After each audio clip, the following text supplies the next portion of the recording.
Welcome to the Bass and Brews podcast, your weekly distraction from other high-quality podcasts.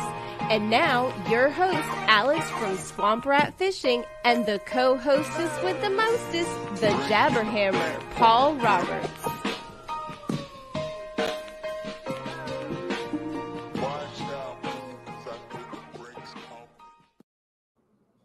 Heyo, welcome back to another Bass and Brews podcast. We are your weekly distraction from quality podcast content. And we are here again, another week. Today is just me, Alex. Announcement coming up. Alex has 10 more days until he's done. I think he's going to be back on the 25th. I hope he is. I hope he's going to be back on the 25th. But I know he's back then. So that week of whatever, 24th, that week of the 24th, he might be back for that podcast. I don't know, y'all. But he's going to be back soon. So the Tic Tacs are going to have Tic Tacs again and all this other stuff that Alex does, all the good promotion that he puts out and those nice little pictures. We're going to have that again coming up soon. And y'all can interact with him and us on the socials. But tonight we do have an awesome guest on. It's Mr. Jimmy Washam. What's up, buddy? How you doing today? What's going on, brother? How are you? Thanks for having me. Oh, man, anytime. I'm glad you're here. I'm glad we're going to sit down and talk some fishing. And, you know, it's going to be a good time. It always is, and we're going to have a good time on this. So you fish on the MLF. I told you in the back, I was going to mess the names up. It's not the tackle where you fish the tackle warehouse, but it's the golly. Tell them what you fish because I'm messing it up. Yeah, there we go. Pro Circuit. Former, of course, there's a lot of changes that have literally just developed. So some of the viewers will be familiar with them, some of them won't. But it's the former FLW Tour, renamed the Major League Fishing Tackle Warehouse Pro Circuit. And as of the end of this regular season for 2022, it is now transforming into something referred to as the Major League Fishing Invitationals, which I currently have not committed to yet, with the changes. So we'll see. We still got some tournaments left this year, and maybe something will develop, or maybe I'll be fishing invitationals next year. Well, we'll get in. We'll definitely get into some of that. Yeah. And you are the only person to ever be on this podcast that actually has a belt. Yeah, for fishing. You haven't had has won it. You haven't had like Hulk Hogan or anybody on with a wrestling belt? No, nobody with a belt yet. Not anybody that we knew of. And I'm pretty sure all the knuckleheads we've had on previous year, I'm pretty sure none of them got a belt either. That belt there. There we go. There we go. Yeah. Well, man, what has brought you to where you are right now, sitting on Bass and Brews podcast? What does that journey look like?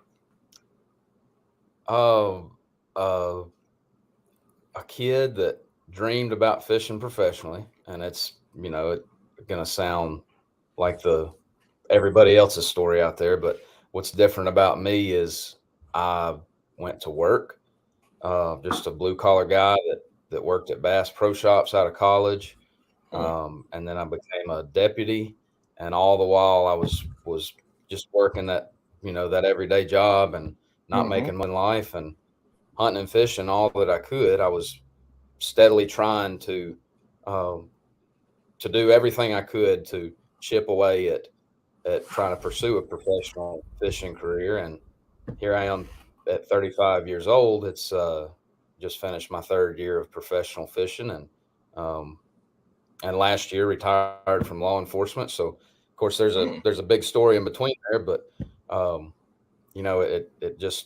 it started out with me fishing club tournaments, and then I started fishing BFL events as a co-angler. I did that for a year in 2012, and then I started my I started my career in law enforcement. And when I did that, I had to start over on vacation time, so I didn't finish that 2012 year. I went back as a co-angler in 2015 and fished the whole division, a whole season. Had a decent year, so I kind of said every time I would have success at a level, I was going to move forward. And if I didn't, then, you know, I would stay where I was at or regress. But so 2016, I moved up to the boater side. Well, I didn't have a boat big enough to had a little 17.5-foot bass tracker with a 60 on it, and awesome little fishing boat. But the live well wasn't big enough to have me as a boater and a co-angler in the back and support the limits of fish. So I got a 20-year-old Ranger. It was the best thing I could afford. I had an awesome 2016 year as a boater. I won the second BFL that I fished out of that boat, which was a complete, you know, a huge blessing because I was able to pay the boat off. That was really the first stepping stone to me moving forward. And then in 2017, I stepped up to what was then the Costa Series, which was the, I guess the AAA level, what we refer to it as, the step above the BFLs. I fished that for 3 years. I had a good first year, an awful second year. Had that old boat I was in started breaking down. I had all kind of mechanical issues and just failure every time I turned around. It was very discouraging. And part of me, you know, I guess the bad side of me said, you can't afford this, you can't do this, you're not good enough, blah, blah, blah. And I worked through that and said, no, this is just a good learning experience and a way to build resilience. And I moved forward. And the next year, I actually bought a boat at a good enough deal. It was a former pros boat, and I bought it at a good enough deal. I bought a 2016 Ranger. This was in late 2018, like late fall. I got it at a good enough deal where I felt like I could run it for a year and not be crazy upside down in it if I had to sell it. So I made that purchase, went into my third year of the Costas, and that new equipment really boosted my confidence. I had an awesome year and qualified for the FLW Tour. So I stepped up to that in 2020. I had a good, solid first year, working my tail off as a deputy and, you know, fishing. Had no family time those 2 years that I did that, but the sacrifice I made, you know, and just constant. It's like I never had time to sleep. I was either rigging tackle or on the road fishing or working. But we got by in 2020. I had a good year. I qualified for the what I guess they referred to it then as the title. That was the first year that it was changed from the Forest Wood Cup. Just had a good, consistent year. I actually almost won the second pro event I fished that year at Harris Chain. I finished second, which was huge for me. It helped me kind of front the rest of the finances for the year. But in that event, we lost a day to weather, and the guy that won it was a local, Laramie Strickland, awesome angler in Florida. And he had a day where he caught like 33 pounds. And then he kind of started tapering off from that. And we had a day canceled to the weather, and I was catching just a good solid bag every day. And well, he ended up beating me. And a lot of I guess tournament analysts after that said I would have won that event had it gone 4 days. So I was bummed about that. But the moral to that is it showed me I could hang at that level. That's right. So go into last year, 2021, and I had kind of a crazy start to the season. I lost my title sponsor before the year ever started. Just the COVID thing and me being naive. I probably didn't handle business the way I should have. So I lose my title sponsor right before I hit the road for the first event. I end up winning a Toyota Series, the second event I fished, and I got more sponsorship out of that than I had to begin with. And then just the snowball effect of momentum, and I had an awesome year, and I ended up qualifying for the title for the second year in a row, and then went up there to La Crosse and won it, and that was life changing, and that got me out of a squad car. And for this year, I've moved my family to Pickwick, started guide service, and now I'm a bass fisherman. Nice. So back up a little bit. You said there was a story in between all of the changes and then to pro fishing. What was that story? Mostly what I just told. Okay. Yeah, that was pretty much explained it there. But they're I guess the only thing that that I kind of started in 2015 with that story, or 2012, but from a kid, I've been bass fishing. My dad's had me on the lake. My nickname, this folks get a kick out of this. My nickname, I was literally the kid at Sardis Lake in North Mississippi that was known as Wheel 'em In. Wheel 'em in. Wheel 'em in. Because, I mean, we're talking about 3-4 years old. And I got that nickname from a guy named Tommy Cleaves. He was friends with my dad. He fished the lake a lot. But Tommy and everybody else on Sardis Lake knew when my dad was catching fish because he loved throwing that old Bagley. That was back in the day where those Bagley DB3s and, balsa crankbaits were a big deal. And he'd make that long cat. He had some offshore stuff that he'd catch them on. He'd hang one, and I would go rushing up to the front of the boat, just yelling, "Let me wheel him in! Let me wheel him in!" So my dad could never hide that we were catching fish because I was yelling across the lake. And anyway, I got the nickname Wheel 'em In, and the old guys would see me at the ramp and say, "There's little Wheel 'em In." But so been bass fishing, ever since. But tournament fishing really wasn't something. I'd fished some charity tournaments with my dad when I was in my teens, but it really wasn't something that I had a lot of experience with. And I started fishing a bass club in my early 20s called River City Bass Masters out of Memphis, and just some good old guys that there wasn't much money. It was probably more talking than it was money, and so anyway, I hit my power surge with my foot. There we go. Killed my link. I was wondering what happened. We had about to have another Jordan Marshall tournament on, or Jordan Marshall podcast, where the lights went out in Murrayville one night. So yeah, the bass club was really the start of the tournament scene, and I fished out of that little bass tracker in that bass club, and just did a lot of learning. Fished different lakes. I was kind of I just fished Sardis mostly growing up, and some Mississippi River oxbow type stuff. And that bass club got me to learning lakes with grass in them, pickwick, stuff like that, and just got me traveling around. And I learned the basics of catching bass in different scenarios, fishing out of that bass club. And was your dad, so he fished, sounds like he fished tournaments. Was it all local stuff? Did he ever do BFLs or any regional stuff? I mean, did you come up in the tournament side of bass fishing? I didn't. My dad fished tournaments. They were Redmans back. Back in the back in the day, 70s and 80s. He fished. He was in the Memphis Bass Club when Bill Dance was in there. He fished a lot of the stuff at Sardis. Sardis used to be one of the best lakes in the country. Nobody really knows about it anymore because it got largemouth bass fires, and it's just they fluctuate. The Corps of Engineers fluctuates the water a lot. But anyway, that was kind of a big tournament destination in the 70s and 80s, and he fished a lot of stuff that on a local to regional level that would come to North Mississippi, and he'd fished Pickwick and some other places.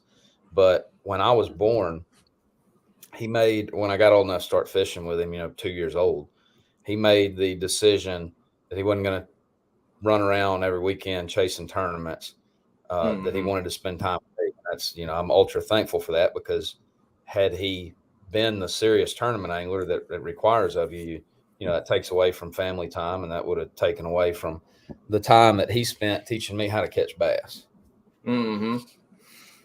So he was the catalyst for you getting into bass fishing and making it an art form and getting good at it and understanding how to fish. Absolutely, no doubt about it. And I came from a fishing family. My mother, she likes fish too, and she would take me when my dad was working. She'd take me down we had this little park lake that was near the house that I'd go and catch brim out of, and I called it the little bitty brim lake. It had a bunch of brim about that big in it. But my mom she had a bass boat, Wow. Before I was born. She had her own bass boat. She fished what used to be called Bass and Gals, a lady tournament series. And she would take me fishing a lot. We had a family farm in North Mississippi and with a pond on it and just a paddle boat. And she'd take me down there by herself. So it wasn't all my dad, but it just came from a fishing family. Yeah. And everybody hear that. He didn't call them bluegill or sunfish, dumbass word like that. He called them a brim. They a brim. Brim. Yeah. It's that's a what brim. they are to me. Yeah, that's the only thing I ever heard of them. Like we had brim and then we had bluegill, which were still brim, but Yep. they were always brim. That's what we caught were brim. And it wasn't until I got around when I was a wildland firefighter and got around from folks from the north and the west that they started calling them by their scientific name. But to them, everything was a bluegill. I'm like, that ain't a bluegill. That's a pumpkin seed, or that's a sunfish. Yeah. That's a brim. Yeah. Just call them what they are, brim. So go ahead. On that topic, I got to ask because I haven't really spent a lot of time with people, from the east side of the kind of the fishing community. So what do you and most folks in the North Carolina area, what do y'all refer to? I don't want to give up the word, but crappie. We call them crappie in the South. So here, most people are going to call them crappie. So it's a long A. It's the long A. It's the crappie. That's what we refer to them. We don't have a weird name like Socalo or whatever they call them down there in the Socala in the Louisiana area, but they're crappie here to us. The people where I'm at, North Carolina, has a lot of influx of people from the north and the California area. So, you'll hear these other weird, dumb terms for fish that they call them around here, and they ain't right, but they just don't know better, and nobody's taught them right yet. But yeah, they're still crappy around here. If you call them a crappie in the Mid-South, or if you call them a crappie in the Mid-South, from my neck of the woods, you're going to get laughed off the lake. But that's just regional differences. I know, and I would have figured in that neck of the woods they'd still be crappie though. I didn't think we was going to get into crappie until you got west of the Mississippi. Like that's when I think they turned into crappie. I thought y'all were still crappie anglers. Oh no. Look, if you want to learn a whole different dialect, there's a few areas in the country you can come. In the Southeast, the dirty Southeast, you're going to hear some names of some fish. And obviously, if you go down to Louisiana and those eastern parts of Texas and the Gulf states, that's a whole different dialogue of names we're going to have for stuff down there, the French influence. But that is funny. I figured the Tennessee folks will be down with the crappies. No, it's crappie. That's the only time in my life that I'd probably ever get, boy, where are you from? Yeah. So you came in, you told the story of fishing with your dad, your mom. They got you into fishing, just the art of fishing and learning how to do it. You said you grew up wanting to be a professional angler. What was and it sounds like you had success early on when you jumped into the BFLs and that stuff. You had some success that went through it. And you even said on that, I'm going to keep going up and improve, and I'm for verbatim is not going to be the way I'm saying this, but you're going to keep improving, or you're just not going to do it anymore. Keep moving forward as I improve. Yeah, that's right. And that's hard because bass fishing, you'll hear if it's the losingest sport you'll ever do. It's the hardest. From one day to the next, you could be, the best angler in the world on Saturday and come in on Sunday and catch 2 fish or no fish. did you ever run into that? Was that a mindset thing? What kept you driving through those tough days earlier in your career? What kept you driving to that? Was it because the amount of money you were putting in and the amount of time you were putting in was a little less, and maybe it was a little more fun, and you were still learning, you were driven to go? Like, what kept that drive going after the bad days? I hate losing. I grew up playing sports. I just have a competitive nature, and at tournament fishing, yes, I love it, and there's nothing better on earth. But I don't do it for rest and relaxation. I go fun. Yes. Tournament fishing is too stressful to do it. To just try to get that out of it. So I do it because I have a competitive nature.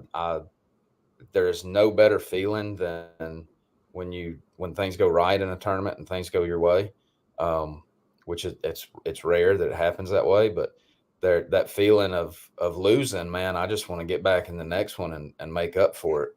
Now that 2018 season where I had boat trouble in 3 events in a row, and I was paying $1,800 for an entry fee, 1,800, and I was not making a lot of money. That was huge to me at that time, and it'd still be huge. But now entry fees, the way that we have to the amount that we have to pay as professionals, it doesn't impact you. I guess you get used to just living on the edge with floating a lot of money out there for entry fees. But then that was huge, and I had boat trouble in 3 events in a row, and I got thinking like, man, this is just too expensive.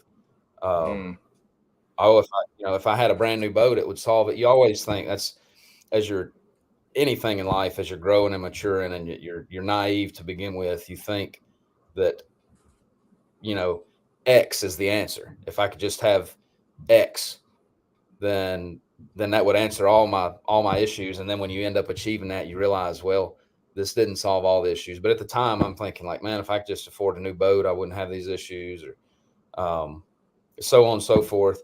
But I kept my head up. I didn't want to go out that way. And, I had always dreamed of being a professional angler. And thank goodness I'd had enough success with that BFL win that first year, the year before this, on the Costa series, cashing some checks. And there was some big time names. Like, I remember the first Costa I fished in, it was at Dardanelle, 2017 in March. And this is day one. I'm nervous as a cat, in a room full of rocking chairs, and it's before daylight, and I put my little old 20-year-old Ranger, a little 18-foot boat in, and I'm around all these brand new, big 21-footers with 250s, and I just feel out of place, and I pull up on the bank, and it gets daylight, and I'm between Fred Rumbanis and Tom Reddington, both people that have won national events and are nationally recognized, and I'm like, what in the world am I doing here? I'm, just the typical jitters, and I go and cash a good check in that event, and that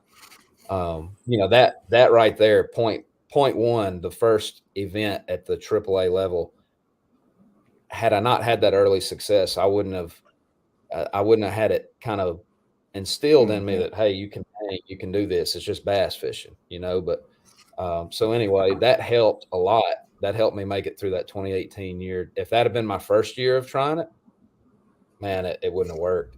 I'd have said, I just can't afford this. I'm not cut out for it. And I guarantee you, there's no telling how many anglers have lived that story like I just told, but they had the bad year the first year, and it squashed them. And they probably have a lot better talent and maybe had a better opportunity had they stuck with it than what I've developed out of it. So that's just, timing was good for me. I got confidence early, and it helped me make it through all those, the low parts of the roller coaster, I guess you could say. What sports did you grow up playing? Did you play through high school and college? What sports were they? Baseball was primary. So I played football and basketball too. And when I was young. I was like 11. I had a really bad injury playing football, and I shattered my femur in 3 places. It was, pretty nasty At for an 11? 11-year-old. Yeah, Good and what it Lord. was, Hell yeah. I had a stress fracture because I'd been, telling my dad that it was hurting me, and I'd just, trying to be tough, and nobody would believe, out of an 11-year-old, oh, my leg hurts, that I had a stress crack in it, Rub some dirt but on I it and go did. play, boy. Yeah, that's right. So finally, I got tied up. I was playing linebacker, and I hit a running back come through the hole, and we locked up like that, and a lineman tripped, fell backwards, and landed on my left leg right below the hip.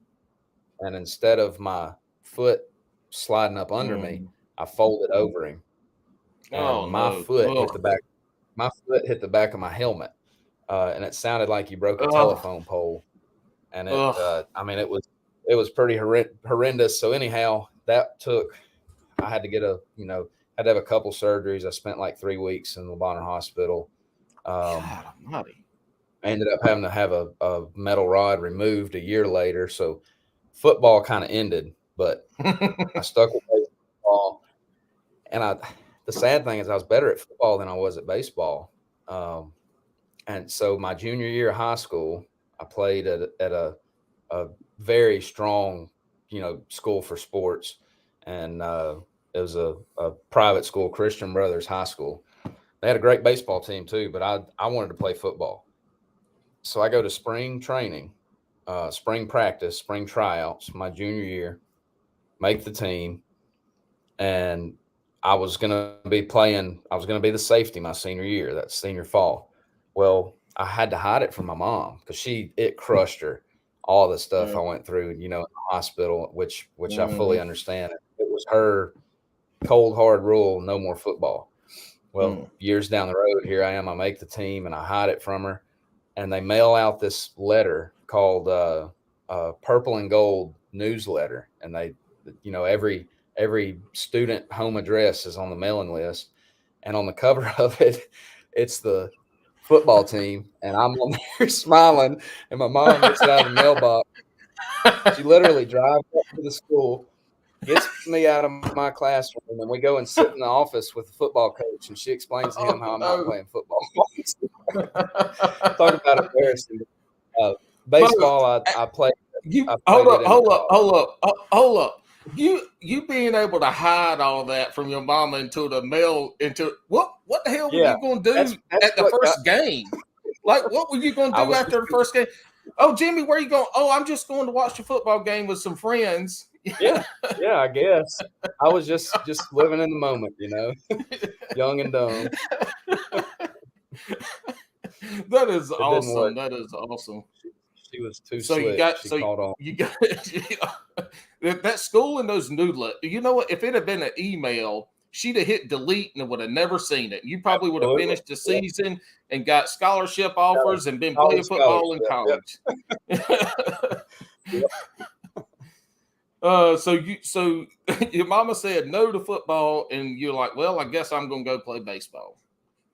Yeah. So I played college baseball at a junior college in Jackson, Tennessee, Jackson State Community College. And I had a good arm, and I was pretty quick, and I played center field. And let's say I played my freshman year, and then I went to play in what they called the Kiddie League. It was a collegiate wood bat league, summer league. We got a team here, the Holly Springs Salamanders. That's exactly what it is. Yeah. Familiar with that. So, we got games a good bit.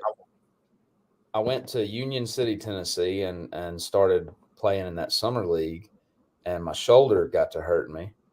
And it had actually been hurting me during the spring, during the college season, and ends up I had a torn labrum in my right shoulder. So I immediately went in for surgery, as soon as we determined that, and in July of, I guess it had been 2006, and I just did not recover well from it. I've always been I've never been a real flexible guy. I've never had a lot of great range of motion out of my shoulders anyway.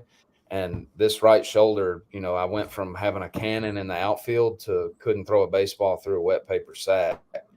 I got moved to left field for my sophomore year. I was hitting good my sophomore year, but then I ended up breaking my left hand. Damn.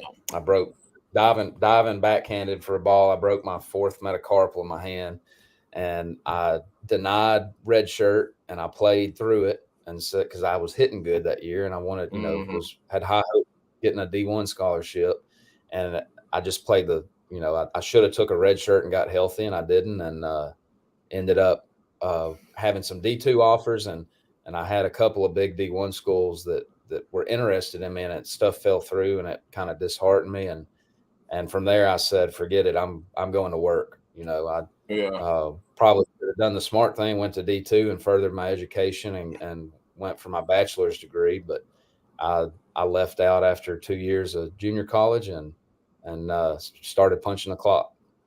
There you go. So it's funny, we talk about broken bones in sports. So I played football, basketball, baseball through high school, played football through college. The only sports I've ever broken a bone in have been basketball and baseball. That makes sense. And I was diving bottom of the ninth. It was my junior year, maybe. I think it was my junior year. Yeah, it had to be in my junior year. I was hitting the ball really good. Led the team in homers, RBIs, doubles, triples. I was just dialed in. Anyway, bottom of the ninth, last out. I'm in left field. Guy hits a ball. I'm running. I dive for it, and I dive and I hit. My hand hits, and the ball was in my glove. But when my hand hit, my hand just went like this. And the ball rolls out. I pick it up and I throw it. And I'm like, oh, shit, something ain't right. And I broke that bone.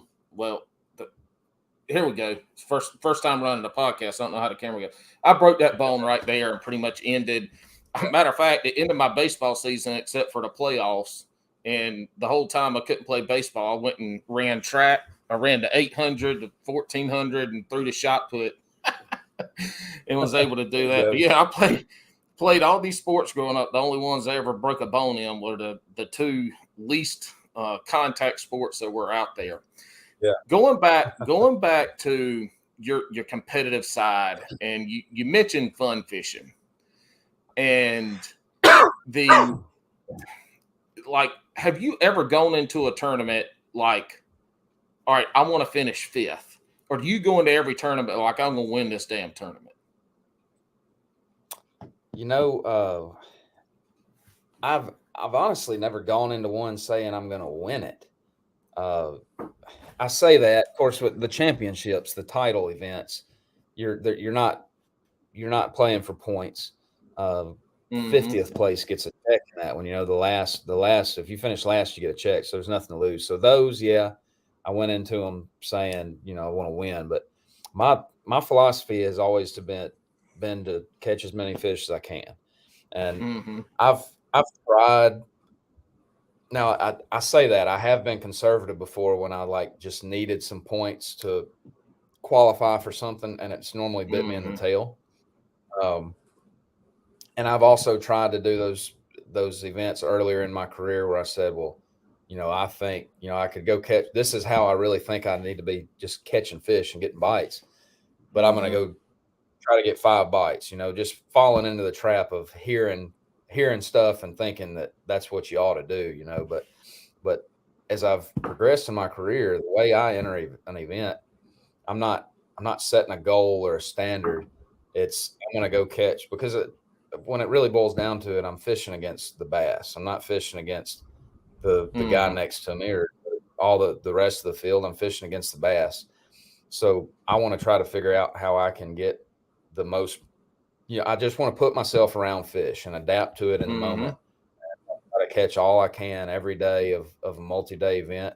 And when I've approached it like that, the top tens and the wins, when the timing's right and things work out in your favor, they happen. And I asked that question. In 2021, I started kayak fishing, and we got a couple local clubs around here. And In 2020, I told my wife, says, look, I don't want to do, I grew up fishing, and I'm not going to tell my story because people have heard it a million times, but I grew up fishing. I fished a local bass club here in North Carolina right after I was done with football, last couple of years of college till I moved away. Like, I loved to fish to compete. When I went out fishing with my friends growing up, I wanted to beat them every time, and it didn't matter. Yeah. And so I got into kayak fishing because I needed that competition back in my life. And I went out there, and, I told myself, I'm not a good enough angler to just go out and fish and be competitive. So I was like, I want to win. And my mindset every tournament I go into is to win. Now, that first year was trash. I didn't do good to the end of the year. But a lot of that was some learning. Fishing off kayak for the first time ever, it was very different, and all that. But I still had that mindset. Like, when I go into a turn, I'm not walking around hitting my chest. I'm going to beat you. I'm going to win. But my mindset is, and this kind of goes to what you said. My mindset is, if I go out there and catch fish, I put myself in a position to win. So it's about catching the fish, and as long as you're catching fish, you're putting yourself in position to win. But that was the mindset that I went into it. And when you started talking about that competitive edge and fun fishing, because I tell folks all the time, I have guys that want to go fish with me. Well, I tell them, I was like, look, I'd love to, but I'm not really a fun person to fish with. Like, I'm very competitive. When I don't have a lot of chances to go out either. I might have once during the week. I really don't have a lot of opportunities to practice. So, when I go out to fish, I'm trying to work on something or whatever it is. So I'm not really fun to fish with. But I don't like the fun fish. Even when I take my son and throw him on the back of the kayak and we go out for 6 or 7 hours, like, I'm out there fishing. I'm just not twiddling around. Plus, I'm pedaling. I'm leg power, and I got 2 horsepower. It's a lot of work to get out there. Now, he's fun fishing and talking shit behind me all the time. Oh, Daddy, you are so lucky you caught that fish. I'm like, boy, quit telling me I'm lucky. I meant to catch that fish. But, the fun fishing side of it, and it's different too, because it is your profession. That's what puts food on your table. And so the mentality for that is probably a lot of, because you aren't ever fun fishing. There's probably a time or two y'all head out to the lake and go catch some brim or some crappie. But, probably 99% of your days that you are fishing, it is for your livelihood. It's what's putting food on the table. And that is a really, really, because I'm talking about it from fishing 1 or 2 tournaments a month and going out, maybe half a time a week, let's say 2 times a month. You're doing it day in and day out. Like, that's a hard mentality to continue to have day in and day out. That's tough. But that's why the pros in baseball, football, basketball, fishing, golf, that's why the pros are pros, because they can compartmentalize that, and they can go out there and be hyper focused on what they're doing. And I still, even though it's work now, I still love it. Right. I said I don't tournament fish for rest and relaxation, but I still love. I mean, there's a drive inside of me just to go and fish and compete. And aside from tournament fishing, like for example, I haven't been on the lake since I got back from the Red River. I've just had a lot of stuff going on and haven't fished since my last Bass Open. And man, we've had some pretty days, and I'm 20 minutes from Pickwick, and it's driving me crazy. I want to be fishing, I don't think, at least I sure hope it never leaves me. I don't think it'll ever go. That's just the way that I was designed. Is I got to be on the water. I got to be in the woods or the water. I'm an avid hunter as well. But so anyway, fun fishing is fun. I'm always working on my craft and trying to learn, trying to get better. I want to take something away from every opportunity that I have to get on the water, but I just love catching fish. I love taking my Mm-hmm. boy. I love taking my dad. I've got a guide service on Pickwick that I started back in May, and I've really enjoyed that, helping teach people that, I've had people that I hand them a spinning reel and they hold it upside down and look at it and say, "What do you do with this?" And then I've had Mm-hmm. guys that have done well in fishing and know probably just as much as I do about it. And I've had everybody in between there. So I really Mm-hmm. enjoyed that. But every day on the water, man, it's an opportunity to learn. But there's a drive inside of me not just to compete and hold up a trophy or make money at it, but just to catch fish, to figure them out, uh, to learn every day and to just set the hook and feel that head shake. I'm just hooked on it. It sounds a little bit like too. You mentioned taking your dad and your son out and running the guide business. In the guide business, you have folks from beginners to, let's say, expert. But it sounds like that you really love to see other people catch fish as well. I do, unless I'm in a tournament, then I want to catch Right. them all, and I don't want anybody to catch them.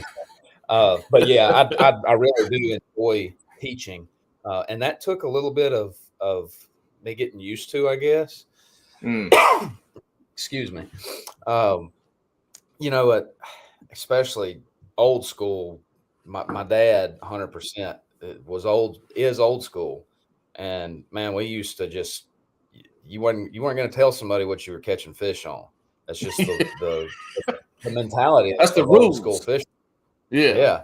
So it took me a little bit of getting beyond that, but now that I've realized, like, it's my job to tell people how I'm catching fish, because I've got partners that expect that out of me, and I have to provide them a mutual benefit. So, but now that I've kind of like broke the ice and got beyond that the last few years, I absolutely love teaching people how to catch fish. And I've also realized, like, I used to be hush hush about, how I was catching fish, this and that.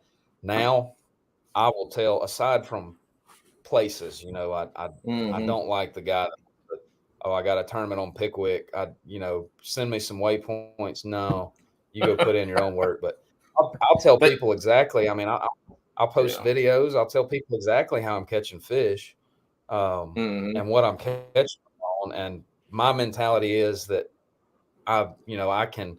It's not going to be the same way tomorrow, because fishing changes from day to day, and I could, I expect myself to be better than uh, the other anglers on the lake, and I'll go catch them anyway. That's kind of the way I see it. But and that's not being cocky at all. It's just I have a lot of experience and time on the water. Now it's my job, Mm-hmm. so I should be good at it. But Yeah.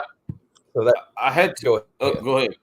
Well, I had two questions. You just answered one, and one of them was going to be, there's a, what, I don't even know how the hell I was going to ask it now, but I was just going to say, I'm going to reiterate what you said. There's a difference in telling people how to catch fish with a spinner bait or a worm or a Carolina rig or a drop shot or anything like that. There's a difference in teaching people how to catch fish versus showing people spots. Now, you can give somebody a spot and they might go there every day of the rest of their life and never catch a fish there, and you can go there tomorrow and wear them out.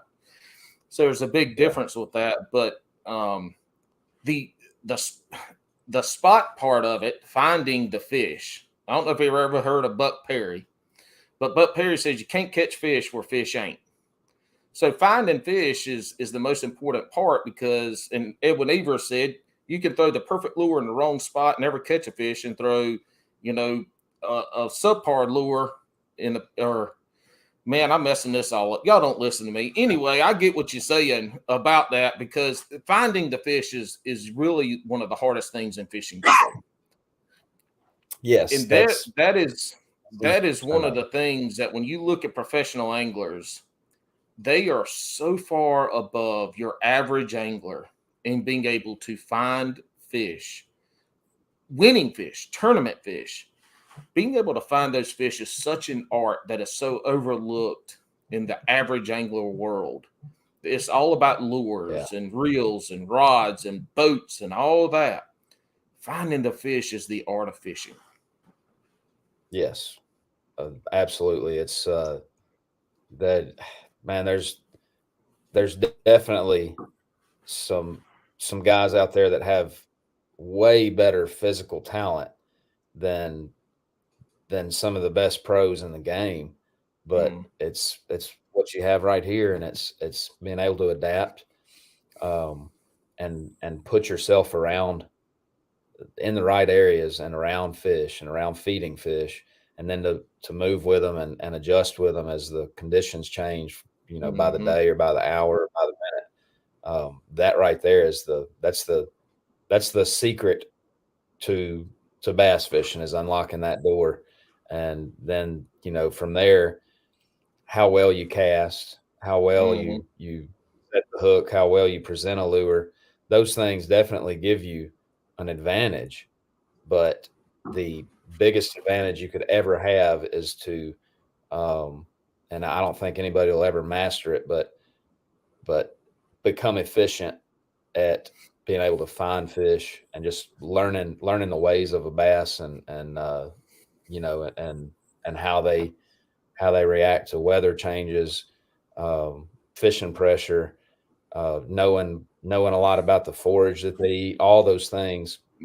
Just being in tune with the largemouth bass or smallmouth bass, spotted bass, and knowing how to stay on top of them. That's the secret right there. Yeah, that's the thing. You take hunting, all hunting, we can visually see those animals. We, minus the spawn and minus having 45-foot water visibility, which I don't have in North Carolina, 16 inches is a good day. We cannot see them in their daily lives. Like we can't, it's hard to pattern them. I mean, I went out fishing yesterday for a couple hours, went out and met up with a buddy. The day before, he was catching fish left and right. Matter of fact, he caught fish on a shaky head with no worm on it. Wow. And we go out there yesterday, those fish are not there. Nowhere to be found. And this is a school of hundreds of fish. Sharon Harris, they school up in the summertime. It's amazing. They're not there. And that's fishing. We can't see those fish. We can't pattern them like you can a deer. Or you can't plant, a corn and sunflower field and go sit there in a couple stalks and shoot dove. It's so difficult. Fishing is so difficult. That's why I love the technology side of it. Forward facing, the side scan, the improvements in technology that's given us a view into that life of that fish at that moment that we see it, and we can start to understand them better. And you can tell the folks that use forward facing really good, they aren't just seeing fish and spending 2 hours on them. The good ones are seeing fish like they ain't ready, and they go to the next one. The technology side of it is really making us more, and you just said it, more efficient anglers. You're not wasting time on fish. And nowadays, you don't have to go set up on a point and fan cast that whole point all the way out and all the way in and all over the place. Now you go there, you can find a fish, and either they're going to bite or they're not, and you go to the next one. On the guiding and the teaching side, has that made you a better angler, taking and teaching folks? I don't think it's hurt at all. It's helped. I think it's helped me with making confident decisions, because it's just not. Honestly, it's kind of stressful when you got somebody that just flat out is not a good fisherman, and they're paying you money and they expect to catch fish. They see you holding the bass up on your social media platforms, and they expect that out of the trip. So it forces you to make confident decisions, the best decisions you can to put yourself around fish. And like I spend a lot of time, just kind of, if I'm in an area and I've got my client throwing here, and this is really where I expect them to catch them, I might, I spend time just fishing out in no man's land. And I've kind of, just so that, for one, I don't want to, if I know there's fish there, it's not my job to catch them. It's my job to make sure the client catches them. But I've also found fish just thrown out into no man's land just because I hate to stand there with my hands on my hips and just watch them. You know, it makes them feel uneasy. Like, boy, this guy's just staring at me to catch a fish. So I keep a rod in my hand a lot, and I just keep looking over their shoulder. And they're like, "Can you do something else? Can you do something else instead of staring at me?" Right. So I keep a rod in my hand, but I'll just sling a Carolina rig out in open water, and I've learned that like I've found some places that were holding groups of fish by doing that. So that's just one little example. It's really opened my eyes to making confident decisions and then maximizing an area, because it's not, if you got somebody that's in their 60s and they're retired, it's not fun for them to hit 30 places in an hour. Like, all right, we just got up on the back deck and sat in the chair and got the rod ready and made one cast. All right, let's go to the next place. So just it's taught me a lot about making confident decisions, maximizing an area, and just simplifying baits, because I'm not going to have 20 rods on the deck when I got a couple of clients in the boat. So I'm going to have about 3 options for each client, and they're going to be the best options I can possibly put in their hand to catch the most fish they can. So that's probably helped me a lot too, just kind of simplifying things. Yeah. It's only about, the first 2 or 3 times going 65 miles per hour on a bass boat. That's fun. And then after that, you're like, all right, this is cool and all, but I'd really like to feel something on the other end of this line. That's right. Can we catch something? Yeah. So that's what guiding has that pressure. You're fishing for your livelihood.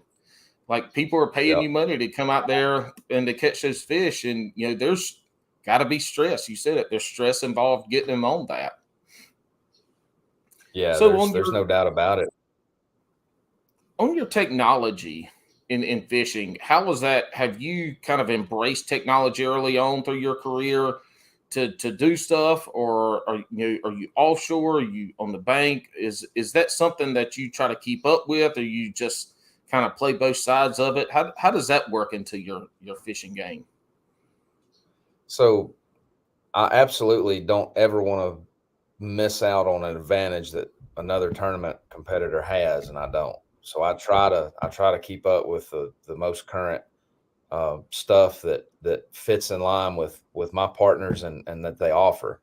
When it comes to electronics, it's Lowrance. And but going back when I was learning how to bass fish, when I was cutting my teeth on it, especially in my early 20s when I started going to Pickwick, because I used to look at Pickwick as just too far to drive.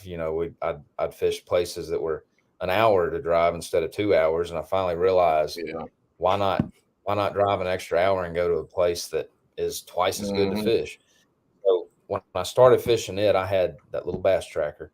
I had a $200 2D sonar that showed the old goldfish symbols. It was an old Humminbird. I had the transducer mounted on the transom, and it had a swivel mount. And when I was front, I would swivel it around so I could look back over my shoulder and read the depth. That's how I learned how to offshore fish. And I'm ultra thankful that I learned that way, because it gave me such a foundation, such a rock solid foundation, that I don't have to have the electronics to understand a bass in 20 or 25 foot of water. So it's just made me be able to learn and maximize those electronics while I still employ instinct. That's the part that's going to kill young anglers with electronics, is it almost removes the need for instinct. There's going to come a time, these fish I've seen it on Pickwick, where they're already adjusting, and they're going to. I don't care what kind of technology comes out. If a bass gets caught, he learns something. He has to, or he's not going to survive. If he can't learn how to get somewhere and bite something that doesn't have a hook in it, at least some of the time he won't survive. So they're going to adapt, and they're those instincts, they come into play way more than some young anglers, I think, actually realize. So I'm so thankful that I learned how to catch fish offshore by looking at a map, triangulating it in my head. Okay, I run out of this creek and then I need to head over here. And when I hit this drop off, I need to follow it. And then, I spent hours and hours of no telling how many days throwing a crankbait or a Carolina rig down a river ledge and just fishing for a mile. And then I'd get a bite, and I kept a buoy on the front deck. I'd sling a buoy out up on the river ledge and then make that same cast. And I, that's how I found schools. And by golly, when you find one that way and you don't have a GPS, you're going to remember how to get back to them. You're going to line that tree up over there with that red buoy with the mouth of that pocket and that dock, and you're going to run right back to it the next day.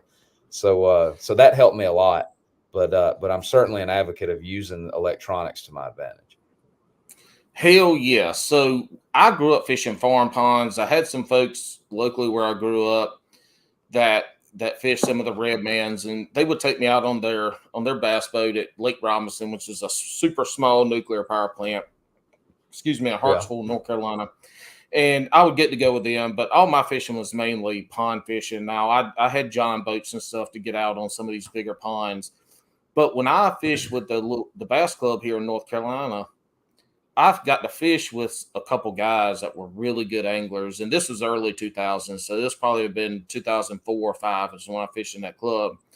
And a couple of the guys, I learned how to triangulate, and I learned about buoys. Yeah. And even in my kayak, I keep 4 buoys in my kayak, and I'll have 1 or 2 buoys out every tournament. I have buoys out. One of it is I don't have spot lock. I do have an anchor, but that thing's not always conducive to fish. But I always have the buoys out, and people are always like, what is that? It's a buoy. What do you do with that? It's like it's too hard to explain. Yeah. But yeah, the art of the triangulation and the art of using buoys to fish. I guess you could say buoys have kind of been thrown to the wayside because of spot lock and the technology and being able to put your waypoints on. But even for me, I still like to have that buoy. A lot of times it's for me to set up on. Or if there's a school or there's a brush pile, I'll drop it on the back end, and then I'll fish it. And if I get a bite, I'll drop it where I got the bite from, so I can make that cast. But buoy fishing, you're right. That is something that when you learn that, it really does help with the instinctual side of fishing. That's all. See, that's some juice there that most people won't ever think is juice, is being able to use your instincts, and that comes with time on the water. Yeah, there's no replacement for it. Watching YouTube videos, reading magazines, talking to your buddies, there's absolutely no replacement for it. There's certainly a way to expedite the learning curve a little, not a lot, but a little. But and some people are just better in tune with nature than others. I think right out of the gate, you see some of these people that they never fished bass tournaments or never even really bass fished, and then they just hop right into it and they're just naturally good at it. Some people are better than others when it comes down to it, but there's not a person out there that can be successful at it without having to learn it on their own. Mm-hmm. Yeah, we see a lot of folks in the kayak scene that come in, and that I just started fishing last year. I just started kayak fishing this year, and they're competitive in all their local tournaments, and they don't, they probably have they don't have preconceived notions of stuff. There's a lot into it, but there's some luck into it, but there's also, again, it's what they've learned sticks with them, and they don't have something to draw them away from that because they don't know better. It happens. So on your fishing, you talked about offshore fishing. Is that your strong point, offshore fishing? Is it a power fishing on offshore? Is it a little bit of everything, or do you mix it up with shallow? Where do you focus a lot of your time in? Now, that's kind of a loaded question. Let's preface this with the time of year stuff and all that. But in general, what do you like to do? I guess is what I'm asking. I definitely like to fish deep water. It's something that I wasn't good at until I started learning it, in my early 20s on Pickwick. But it really opened my eyes to. I just feel like you can almost always put yourself around fish in deep water, and there's more potential there. You catch a bass off a log in 2 foot of water, you might catch 10 off of it. I've done it before, but you're much more likely to catch 10 out of that deep school you found, and then come back 2 hours later and catch them again. But to say that, so I love fishing deep, and a lot of times I don't ever rule out the deep bite. Like you said, there's times of the year, and a lot of times our national events are kind of, they almost follow the spawn. The deep bite doesn't come into play as much. But I've actually probably pulled away from the deep fishing a little bit in the last few years because of the advancement in technology. And Tennessee River, I'm a TVA guy. There's so much pressure on the offshore fish. I can still catch them and still have fun at it, and everybody else is enjoying it too. And I'm not knocking everybody, because I'm one of those guys out there pressuring them. But I've learned to, I guess, to try to take advantage of a shallower bite. And really now, if I could just pick one thing, it would be to fish grass, because with deep water, the way that electronics have advanced, it's not hard for somebody to be able to idle over some fish, find them, and know they're there. Can they catch them? Maybe not. But if their boat's sitting on them, I can't pull up and catch them. I'm not one of these guys that'll pull up, rub rails. So that takes away from my ability to go catch them. Well, when it comes to grass, it's just a little different. And there's grass fishing is less dependent on electronics. It's more dependent. It's intimidating to some anglers. You've got this sea of grass. Where in the world do you find bass? And I've had enough experience at it to where I have the confidence to get in an area of grass and be able to narrow it down and put my bait in front of a bass. So lately, because of the tremendous pressure we get on offshore fish, I've gotten to where grass is probably my favorite thing. Yeah. I'll reference another Buck Perry saying, and I'm going to get like 55 text messages and stuff about saying Buck Perry on this podcast. I don't care. The man was offshore fishing in the 40s before anybody else was. A grandfather offshore fishing. But he says the fish are shallow, deep, or somewhere in between. And that's when you get that grass line, they're either going to be shallow, they're going to be just outside of it, or somewhere in between. And that's a visual cue that we get to. That's why a lot of people don't like offshore fishing either, is you don't have those visual cues that we can on grass. So I'm here with Jordan, Sharon Harris, and Falls Lake. These are the 3 lakes that I'm at here in North Carolina. There ain't no grass. It's all structure fishing. There's brush piles and roads and stuff. So I'm not scared of the grass, but it's one of these things. Growing up, the ponds I fish in have tons of coontail in them down in South Carolina where I was at. So I fished a lot of grass, but we just don't have that. We don't have that opportunity to fish a lot of grass in this area. It's all, and even if you go west into High Rock and Norman and Wiley and those are all structure and dock lakes. There's just not a lot of grass in these areas here, so we don't get a chance to fish it as much. When you're fishing shallow, is it finesse? Is it power? Are you using certain lures? Like, is it a revolving door of stuff? What are you focusing in when you get to these shallow grass areas? I would consider myself versatile when it comes to the mix between power and finesse. I'm not the hardcore, got 3 flipping sticks on the deck and flushed my spinning reels down the toilet type guy. And I'm also not the guy that's going to have spinning reels on the deck. I'm a mix of the two. You're gonna find what's working. That's right. That's right. I'm an advocate of catching bass, and whatever it takes to catch them, that's what I'm going to try to put in my hand. So I would say that probably my biggest weak spot would be like punching a big weight. I've done it plenty, and I've had success doing it, but that's probably that's one of the things that is on my list of things to do to get better at is punching a big weight. But I'm not afraid to pull out a spinning rod and 8-pound line and grass. And I'm also not afraid to pull out a big stick and catch them out of it, or anything in between.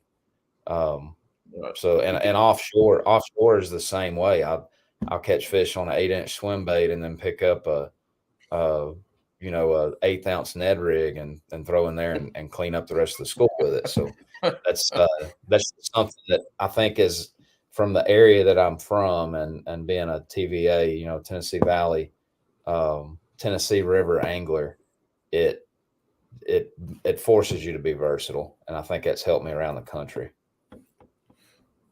And you hear a lot of folks say now about the pro touring guys that you don't have everybody is versatile now. Like you don't have the folks that are just going to do one thing all day long. I'm going to lose or I'm going to win by it.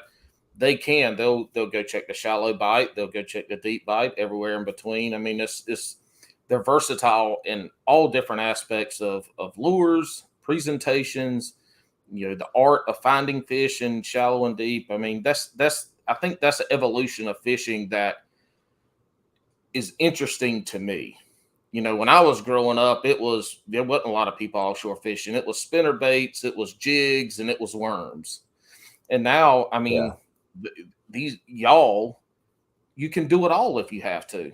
And you're probably going to try them all. And if you're catching fish on the Ned rig, you're going to catch them on that. I mean, that's the thing about professional fishing that you've seen a very big growth in, is how versatile all of y'all are in going out there.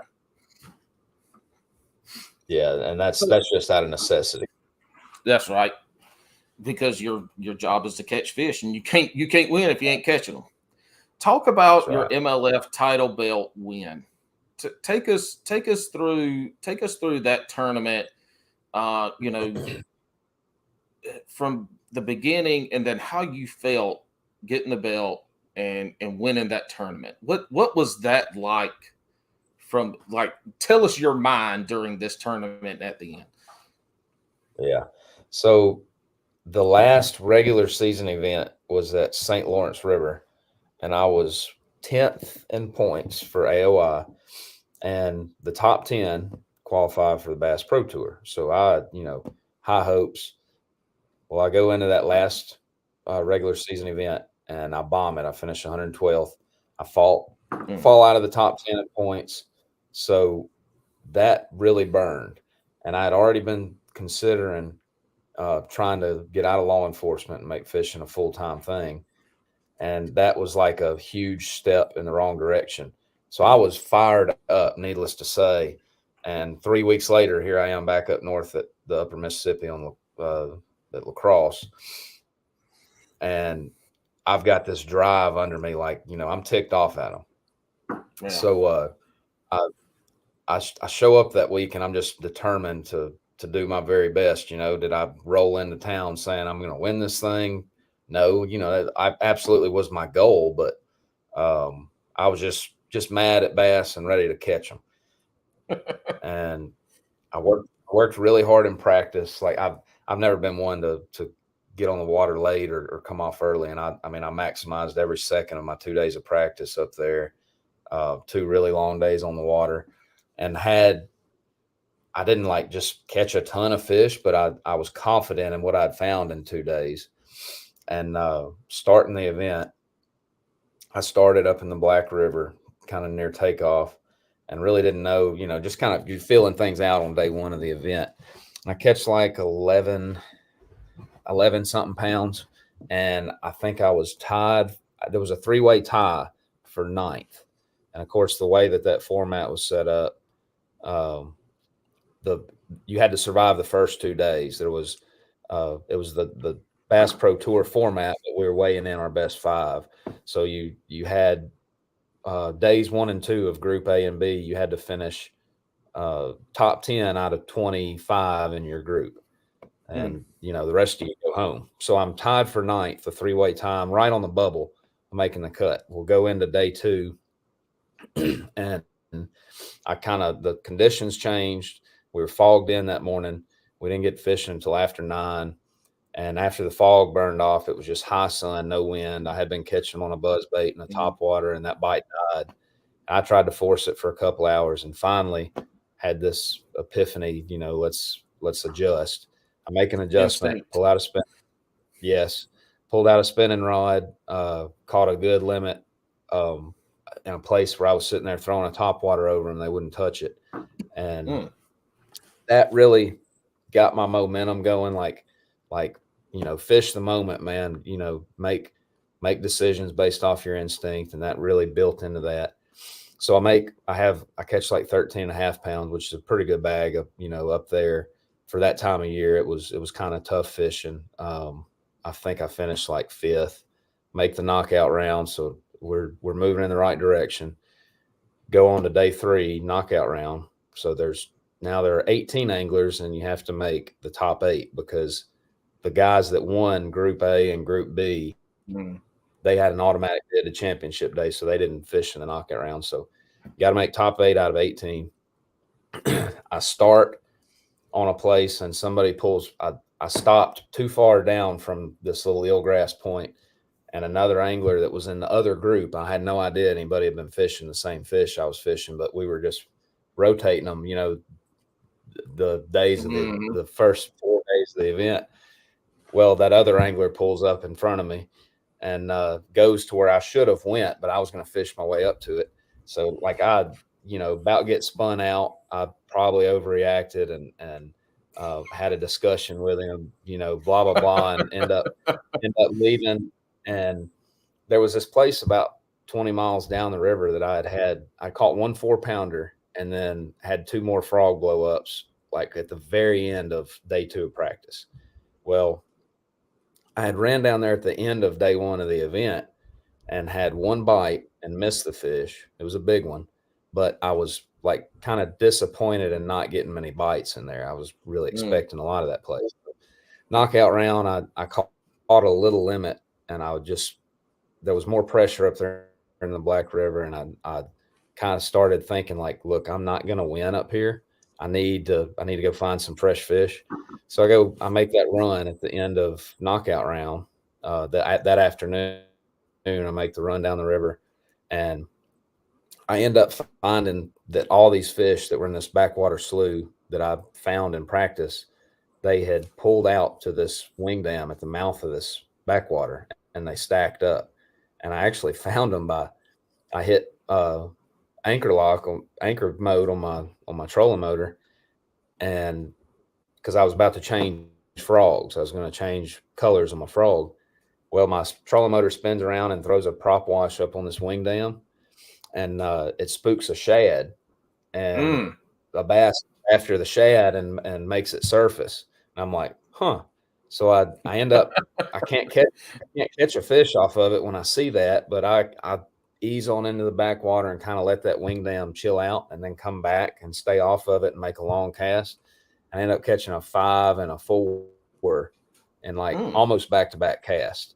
Well, those are giants for up there, and after that happened, I had other big ones coming up fighting over my top water.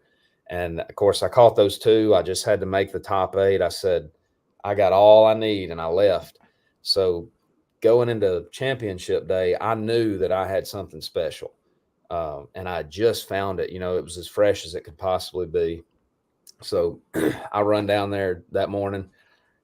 When I pull up, there's a local that's just pulling up in his little John boat. And I found out later, because he reaches out to me later, he had been catching those fish for like the last few days. So yeah. And he pulled up there and was about to catch them again. But when he saw me, he was so cool, man. He was like, Yeah, He's it's like, awesome. he said he had no clue that any of the, the pros in that event knew that those fish were there. So anyhow, that, thank goodness I got there before he jacked a 4-pounder that would have cost me 200 grand. But I bet that morning you told yourself, I'm going straight to that spot. I'm not fishing to that spot. I'm not going past, I'm going straight there. Oh yeah, right there. Yeah, I learned my lesson the day before. So I get there and catch 4 on a top water, 4 solid fish, 2 good smallmouth and 2 3.5 pound largemouth. It was a really good start. And They were then schooled up together like that. they were just kind of stacked up on this wing dam. Wow. And I'd fan cast it and catch 1 or catch 2.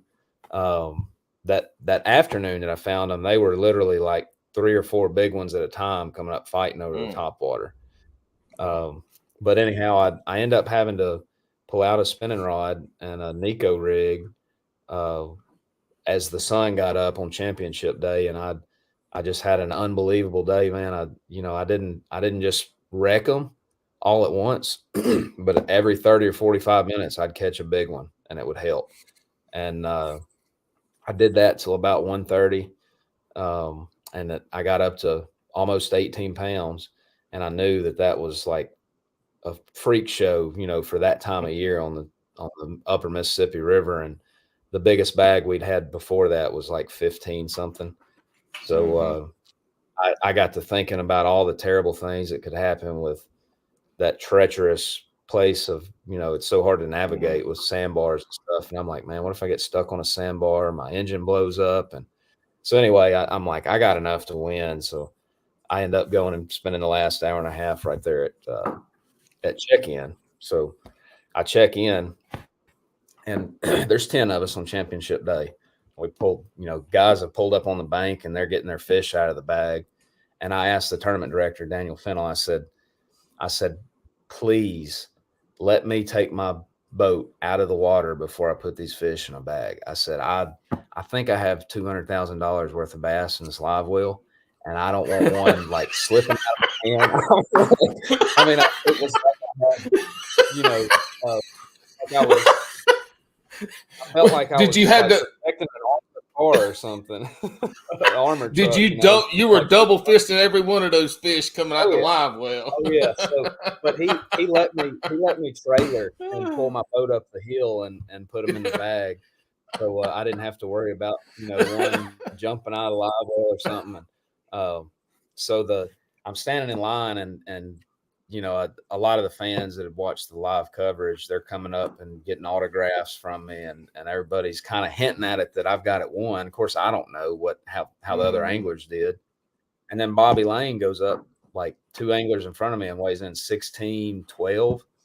And no. I knew I had a big bag, but I didn't know exactly how much I had. I knew I felt like I had over 17.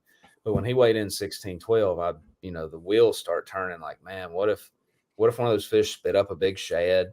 What if my scale was wrong, And so anyway, there was some suspense when I went and weighed them in, but weighed them in, weighed 17-15, and had just a couple guys to weigh in after me. And I knew that they didn't have anything near that, that size of a bag. So that was it, get handed the trophy. And it was like, you hear this, it's surreal, it doesn't really sink in, but I felt, I almost like, I mean, I don't want to get emotional talking about it, but I almost felt like my 3 or 4-year-old self was really proud of me, like, because it was a dream come true. It absolutely was. And I just, all in that moment, I'm thinking like, what in the heck just happened? This is going to change things.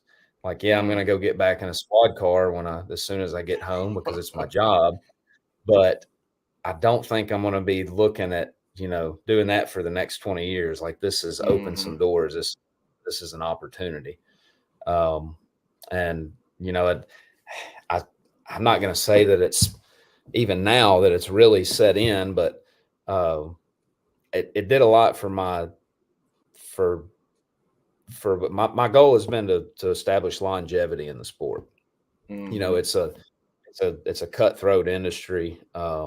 Sponsorship, that game is hard.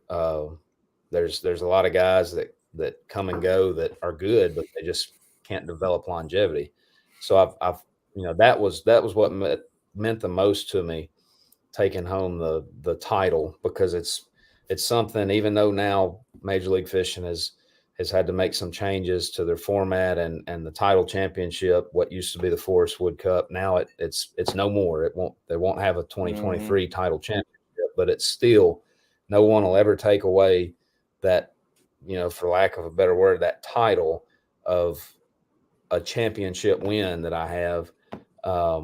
It helps with that legitimacy, and I think it'll help me 20 years from now, you know, just as an accomplishment as an angler.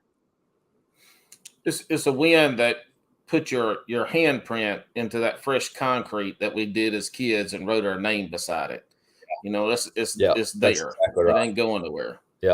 Life-changing win, right? That's right. That's exactly right. Yep. That Man, you know, from there, there's no way I could have without taking a huge risk and risking, you know, the security of my family and our finances. There's no way I could have jumped out of the squad car and moved our family to Pickwick and decided to fish for a living without having that security of that win. Mm-hmm. Man, that's awesome. I mean, you people work their whole careers to get that type of win and never do. And to be able to achieve that goal had to have changed your mindset about what you can do in the future, and probably build up a lot of confidence. Yes, it did that for sure, because like looking at the names, you know, it means a lot to me that the Bass Pro Tour anglers were able to integrate the pro circuit and fish it as well. And like you look at top 10 day, and I probably forget some names, but Bobby Lane finished second.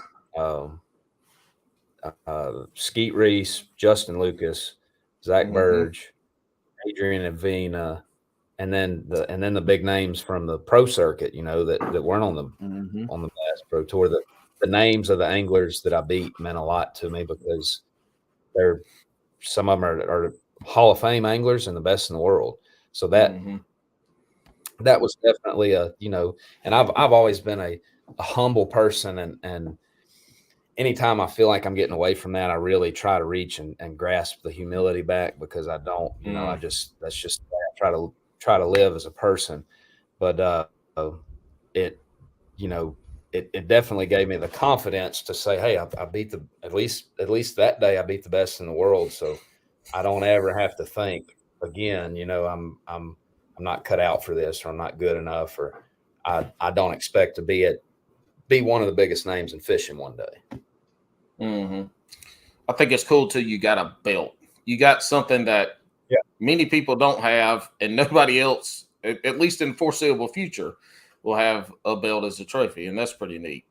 So here you fished. You've been fishing the what open is it? The Midwest Series in the Opens. The Centrals. What series in the Centrals? I don't know what the hell I'm talking about. So you finished seventh at the Red River, which was a really good finish. And then what was the first in the Central? Ross Barnett. Did you fish that one? I did. I finished fifth. Okay. And so y'all got Sam Rayburn coming up.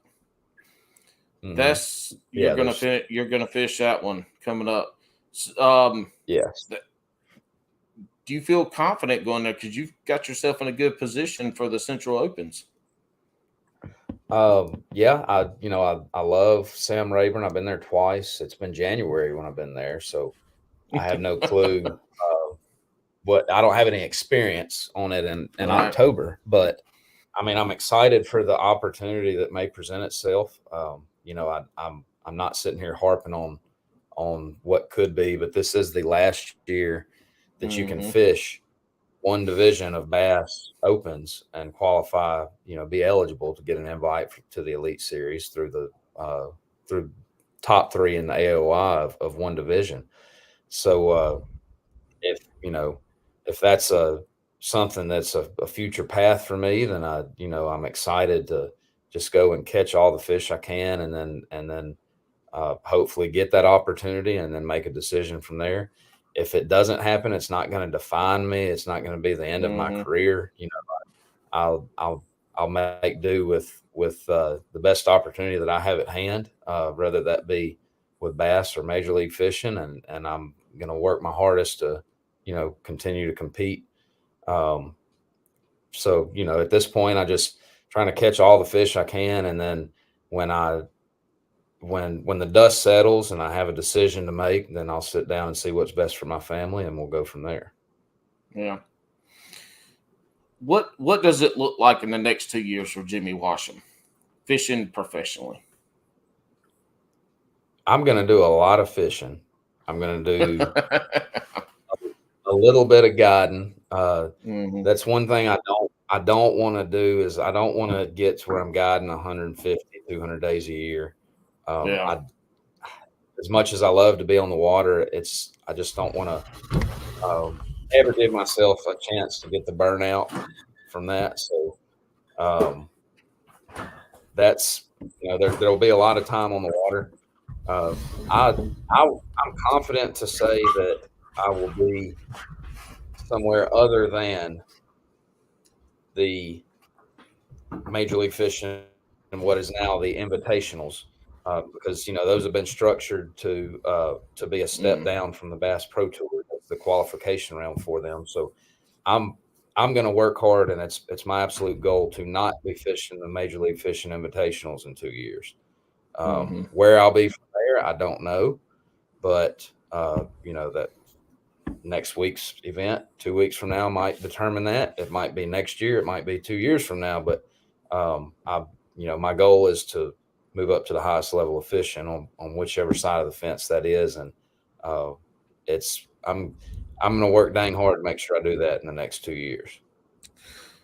Do you think that the changes Bass and MLF made with the opens and then the invitationals, do you think that is going to prepare the folks that make it into the highest levels from both of those organizations? Is that going to prepare those anglers better to succeed? Because I think that's maybe one reason why they did it. I'm sure there's a bunch of others, but you hear in fishing where somebody makes the highest level and they have no idea if they're going to be able to get sponsors or, all this financials, all the financial stuff.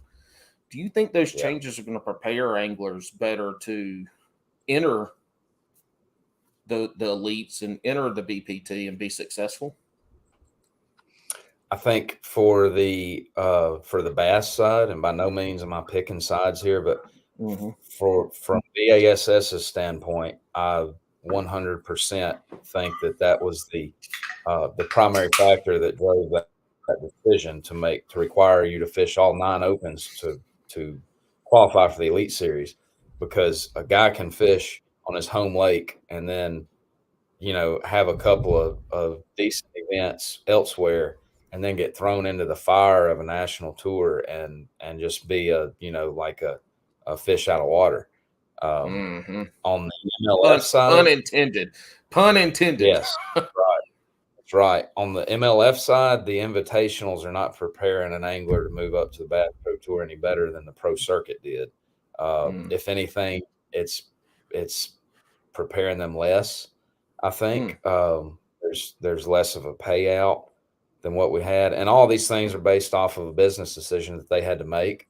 And by no means am I second guessing or scolding or counseling that decision and that change, but the changes to the invitationals were out of a necessity, in my opinion, from a business standpoint, rather than driven to enhance or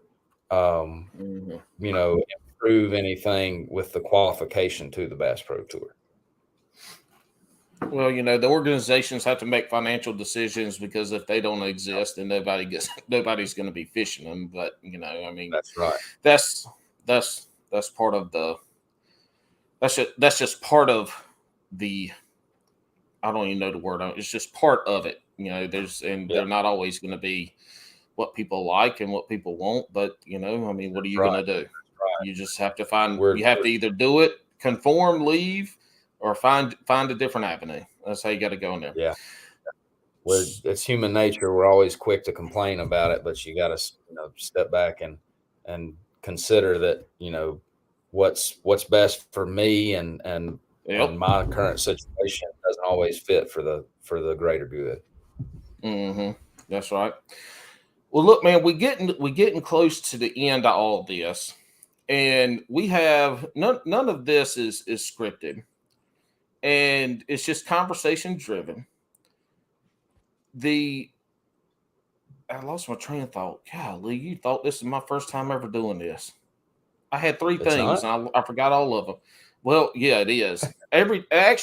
This podcast is so good because every day I sign on and we start this podcast, I forgot what happened the last 80 whatever episodes I've been on. Or whatever it is. It doesn't matter. But we can get you a notepad. No notepad. Alex will come up in here. I guarantee you he will get back, and he hadn't recorded in like 3 months, and he's going to be geared up, and he's got all these ideas and all these questions, and he's going to have his little notepad. I'm going to give him so much shit. I'm going to make him feel bad about it, and he's going to be trying to hide it. I don't have no notepads. We ain't doing no notepads around here. Come on, man. This is of course, this is what I do. I wing it. It's your weekly distraction from high quality podcast content, and we can't be not high quality if it's structured. That's right. But we have some shotgun round questions that we ask, and the whole part about this is you just answer. Some of them are loaded questions now. We can dive into specifics, but I want that what comes to the top of your head.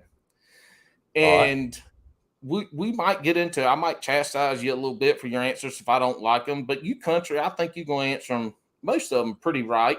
I hope so. But we're going to get shotgun round questions. I'm going to ask you answer. You got it? Is that clear enough? Let's roll. All right. Crocs or flops? Flops. Oh, man. See, that is a bass boat guy all day long because you never have to get your feet wet in flip-flops. When you got kayaks, you get your feet wet all the time. Uh-oh, look at him. Back show his feet. Hell, yeah. Look. Can you see the tan line? I can't see it that good. Hold on. Do the other way. Yeah, the lighting is not good, but I've got the most wicked tan line, flip-flop tan line that you've ever seen in your life. So that was an easy answer for me because I love fishing in flip-flops. Jimmy, you only the second person ever to show their feet on this podcast behind me. I ain't too proud. There you go. See all these people, they don't understand country enough. Look, our feet are aware like right. I got corns so thick on my feet because I hate wearing shoes. I leave up at this house sometimes to go to the store or go somewhere, and I get there and I'm like, I don't have any shoes on. It happens. But in the kayak world, you get your feet wet all the time. And if you get on your sandals, you get on your flops and you try to haul that heavy kayak up the ramp, your feet keep slipping out. Yeah. Plus, I take mine off. So anyway, all right. First question, you have already disappointed me. Let's see what happens next. Pineapple on pizza, yes or no? Yes. You're doing terrible. Pineapple on ham on pizza. Oh God! But when delicious. You get ham on pizza, but I agree. But I wouldn't order on purpose. If it's free, I'm gonna eat it. But the ham that you get ain't ever real ham either. It's Canadian bacon. Well, see, I guess maybe I misinterpreted this shotgun round and thinking like, would you eat pineapple on pizza? And there's nothing that I wouldn't eat. We got a special guest coming in. Who we got? You gonna show yourself? Come on, say What's up, hey. buddy? What's your name? What's up? Jay. You coming to tell Hey, Daddy what's your goodnight? name? It's Jay. Jay. Hey, Jay. Yep. What's up, big? How old are you? 5. That's my Cool. fishing buddy right there. I got an 8-year-old son. He's on the back of the kayak with me year round except the summertime. Hey, do you like pineapple on pizza? Oh, okay. He wins. No. Yes. All right, buddy. Let Dave finish up. All right. Love you. So, Jay. Going back to that, if I'm ordering a pizza, it's going to be a Supreme. I'm definitely not going to order pineapple on pizza, but you leave some laying out, and it's probably going to disappear. Oh yeah. Same boat. If it's there, I'm gonna eat it, and I ain't gonna say nothing about it. I'm probably gonna eat the most, but I'm not gonna order it on purpose. Yeah, I'm with you there. All right, you go this. I've never asked this question to a touring pro, so I don't know what's gonna go on here. You gonna spend more on a rod or a reel? Reel. Really? Okay. Yep. I like that answer. Elaborate. Spinning reels. In my opinion, a high grade spinning reel is ultra important with that smooth drag. You know, a good rod, in my opinion, it's kind of like a deer rifle. I'm going to spend more on the scope for. I kind of see it as the same way. You know, I think a rod is very important, but the hammer rods that I throw they're a pretty good price point, and they're ultra sensitive, so they do what I need. You know, there's just no point in me buying a $500 rod. But when it comes to reels, especially spinning reels, that drag and, you know, just a top end spinning reel makes a difference. I say reel too, and I don't have a reason before. I just like the reels. There's no really rhyme or reason. But when I heard, and I can't remember what I was listening to a podcast and I heard, so it might have been when you were on Panger's podcast. I heard somebody talk about the difference in spinning reels, a good spinning reel, and the drag, and the zzz versus you reeling and it working with you. And so the next couple spinning reels I got, they weren't $500, but I went from the $30 cheap ones. What you got there, buddy? A shark? Photo bomb. That's his catfish. Oh, you like catfish? All right. All right, buddy. Hey, let Daddy finish up, okay? All right, thank you. Hey, go back downstairs. Go back downstairs. Sorry about that. Don't be sorry, man. I'm surprised my kids hadn't been in here wanting to get on camera a couple times. Yeah, but that drag, when I did step up into the $100 range spinning reels, you know, nothing exciting, but golly, right away, fighting those fish was a whole different ball game. I lost tons less fish, but I didn't realize. I was just always a cheap spinning reel guy until I heard that. I was like, well, let me try this out, and sure enough, it was good. All right, in a 3-hour session, 3 hours of fishing, 5 2-pounders or 1 7-pounder. 1 7-pounder. All day long, man. Give me that big fish. Yeah. No. Yeah. I mean, I could catch 5 2-pounders in a row, or I could catch 5 on one A-rig, and I wouldn't get as excited or have the shakes or have my heart rate increase like I would if I brought up a 7-pounder. Yeah. Yeah, that's for sure. Now, I love catching fish. Now, I'm not one of these guys that'll go spend 3 days throwing a 18-inch swim bait for, you know, one bite. I love catching fish, but I love catching big ones too. Yeah. Is that excitement when that fish comes up to the boat is just, you know, is just something that you can't experience unless you do. Right. That's right. Takes your breath away. That's right. that heart rate gets up and you start shaking. You got that fish like this. And then the kayak world, I got to lay it on a board in the bottom of my kayak and hope it don't flop off into the water. Yeah. Yeah. Wacky rig or Texas rig? That one's so hard. Wacky rig, just, trying to be spontaneous, because you can catch them when it's like almost impossible to catch a fish on a wacky rig. Of course, that belt behind me, I caught a lot of those fish that won that thing on a Nico rig, which is a wacky rig with a nail weight. A Texas rig has caught more fish than any bait ever and ever will. But it's been fishing the longest too, so That's right. That's right. But I don't like. So I answer this question wacky rig, but I'm Nico rigging it. I'm not just throwing a weightless. I'm not doing that. I'm Nico rigging it, and I'm cheap. I go by roofing nails from the Lowe's. The big old, and they got the big head in there. They don't come out as often because they're ribbed. They don't come out as often. And that big head, I think that big head, if you're around rocks, is ticking the rocks.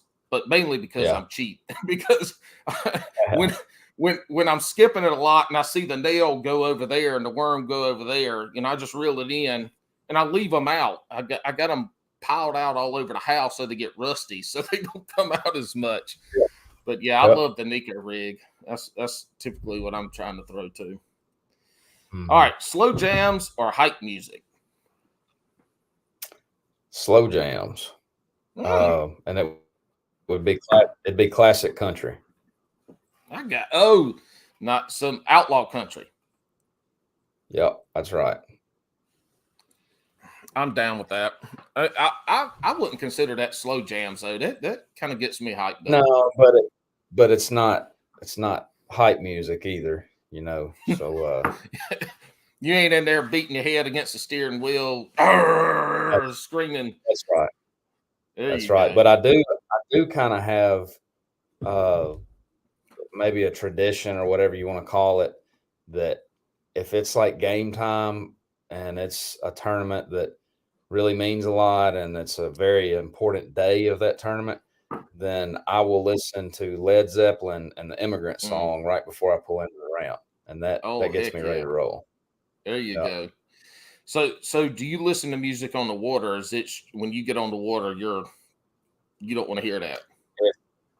I can't tell you how many times I have found a school of fish or a place or picked up on an indicator by what I heard, like that one little hear pop. A fish get out, hear a fish schooling. Just there's so many things. Hear birds diving, so no way, no music doesn't happen on the water. I can listen to that stuff any other time. When you have a marshal in the boat, if they're talking to you a lot and you don't want to listen to them, you might be quiet, or how does that work? Because this kind of comes into on the water stuff. Like, do you want to talk to that marshal, or you just want them to sit there and do their job and just high five when you catch a big one? I don't mind talking and cutting up. And thankfully I've never really had an issue to where there are times that I need to be able to focus and think my way through things and not just totally talk the whole time. But they normally can kind of feel my vibe on if I'm very responsive to their questions. And so it's never been an issue. It's just like if I have a co-angler in the boat, like in the Bass Open, the Toyota series, we have co-anglers, and I'll converse with them, and most of them normally get the vibe. If I'm, really trying to be quiet and focused, then they just leave me alone for the most part. Lose a fish and out there mumbling to yourself like, God, I'm just going to leave him alone for the next couple hours until he said something to me. Yeah. I think most people can pick up on that stuff, especially when you're, 10 foot in a boat from each other. That's right. All right. That's right. All right. This next question now, you being from Mississippi, I have high hopes for this question. I really do.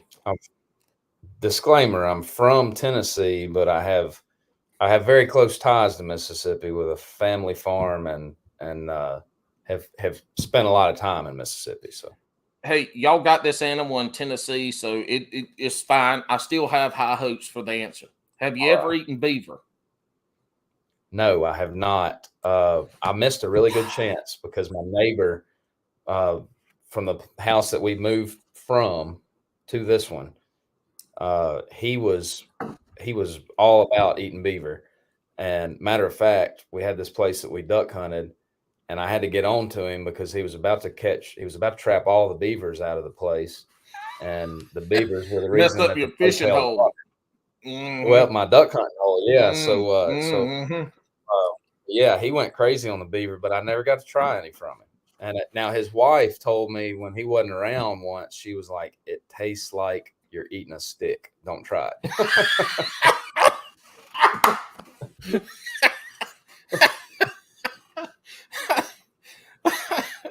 I've had it out of a crock pot, and it was fine. It was like a little bit tougher pot roast. The best way that I had it was smoked like you would a pig, except it was just a beaver on the grill. So it's slow. You can't go wrong with that. No, it's a little gamey. It's really, really dark. It's just different, man. But people, if you told them it was pot roast, they'd probably eat it and be like, man, that pot roast was a little tough, but it tastes good. What it'd be like. Yeah. I have high hopes for this next question. Oh, go ahead. I'm not opposed to, if I ever get the opportunity, I will certainly try beaver because our family pretty much lives off of wild game, and I'd be all about it. High hopes for this next question. I have no idea how you're going to answer it, but I'm curious. Do you eat largemouth bass? Yes. I'm not too proud to eat a largemouth bass. I think they're delicious. Now, when I was a kid, just that old school sportsman mentality that my dad had, growing up in harder times, man, we kept some big ones, and that breaks my heart. Like, I look back at when I was 6 or 7 years old, and like we, just bring home a cooler full of like 5 to 7 pounders, and I have that fillet looks like a tackle box. Yeah, that's right. I have totally changed my thought process on that, but I think a lot of bass fishermen, and if I hurt somebody's feelings, I don't care. A lot of bass fishermen have gone too far beyond the spectrum of conservation, thinking that they're helping the fisheries and that you can't keep fish. And I have seen it firsthand. Like there was a state lake that was near where I lived, just north of Memphis, and it was an awesome lake. It's where I learned how to fish deep grass. It had hydrilla in it, milfoil in it, and it was full of 4 to 6 pounders. Well, it got overpopulated because nobody would keep a bass out of it. And now if you catch an 8-incher out of there, you've done something. It's just, there's no hope for it. They need to just pull the plug and redo it. So with that being said, I've got a 5-acre pond on my family farm. I try to manage it and try to keep it as healthy of a fishery as it can be. And I'll take several coolers full of bass out of it every year. And man,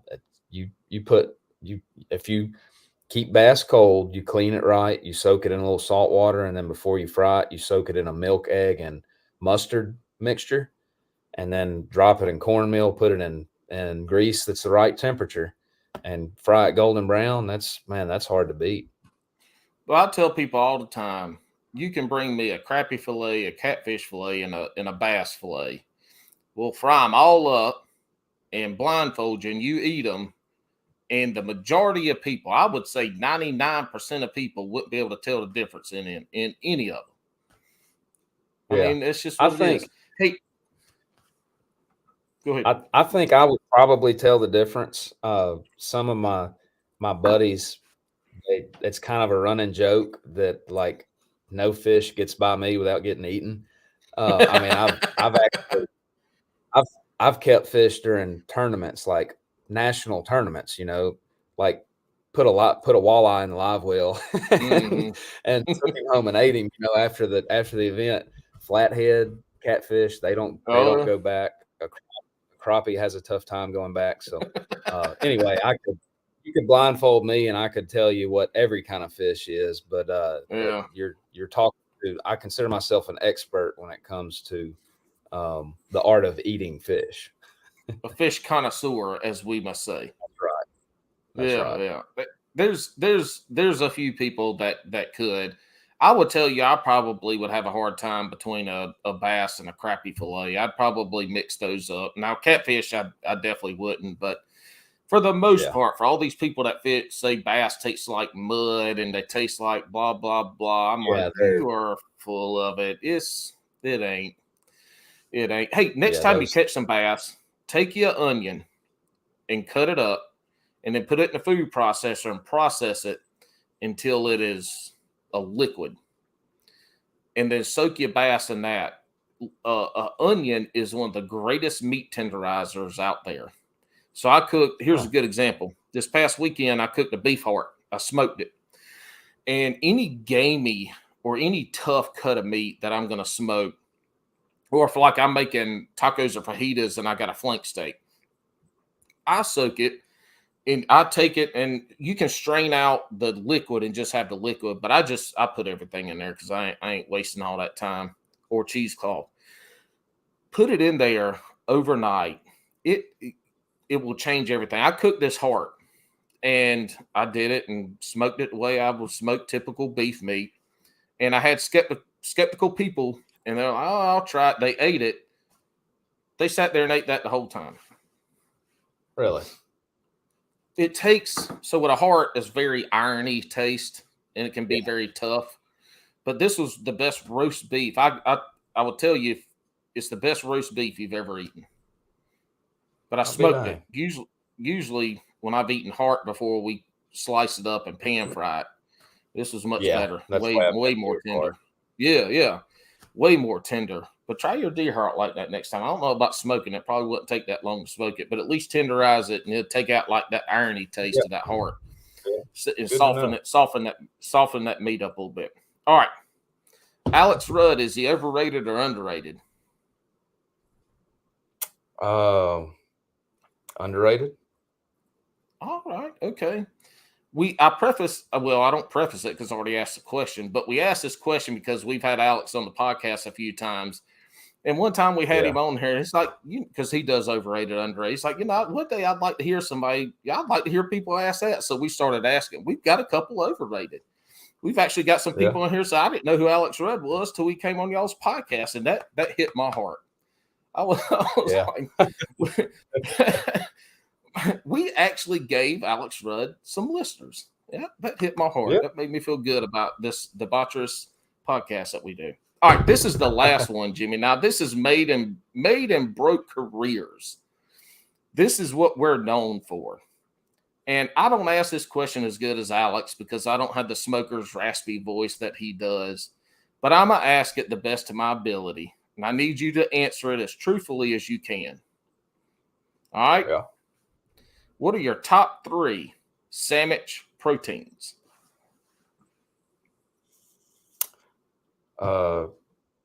Turkey and fish, believe it or not. And we'll come back to that one. And then some fried deer tenderloin. Oh my man. Those are the top 3. Those are the top 3 sandwiches that you could ever have. I don't know if we've gotten fish before. I can't remember all the podcasts. I'm not sure if we've gotten fish, and we might have gotten deer tenderloin. Do you fry your deer tenderloin with a batter, or do you just pan fry it in some butter and oil? Flour. Yep. Nice. Milk and egg. I don't do the mustard when I fry deer meat, but milk and egg based, and then drop it in flour, and then fried, and just thin layer of oil, and got to be a cast iron skillet, and make sure you keep it meat. Get that flour crispy, but don't overcook the deer meat. Man, you put that on a sandwich with either mustard or A1, best sandwich you'll ever have. And then the turkey. Go ahead. Go ahead. Go ahead. Well, I was gonna say pan frying in a cast iron skillet with just enough oil that it covers like half, so you have to flip it and it cooks up. That's grandma's Southern cooking frying right there. That's how grandma's fried chicken and everything else they fried. There wasn't no deep frying. It was half and half, and you flipped it. And the closest thing I've ever got to grandma's pan fried chicken was when Hardee's, and a lot of people might not remember this, Hardee's used to have some of the best fried chicken out there. I didn't know that. Oh, yeah, man. Back in the day, early 2000s is when they started with those big old thick Angus burgers. And they got away from the fried chicken. You could find some Hardee's here and there that's still fried chicken, but they got away from fried chicken, man. It was the closest thing I ever found to the cast iron fried chicken was at Hardee's. Back to your fish. You said you had wanted to go back to the fish sandwich. So on the turkey, that's wild turkey breast. Sliced up. So the way that I cook them in the smoker, and I inject them normally with Creole butter injection, and then smoke them. I think I'll cook them on a little shy of 250, like 240 for 2.5 hours. So it's pretty slow cooked, and then slice that pretty thin. Once again, mustard, and a sliced tomato, and there we go. That right there that's about, that's going to be about the best sandwich you can get. And then on the fish, it's blackened fish. You blacken fish.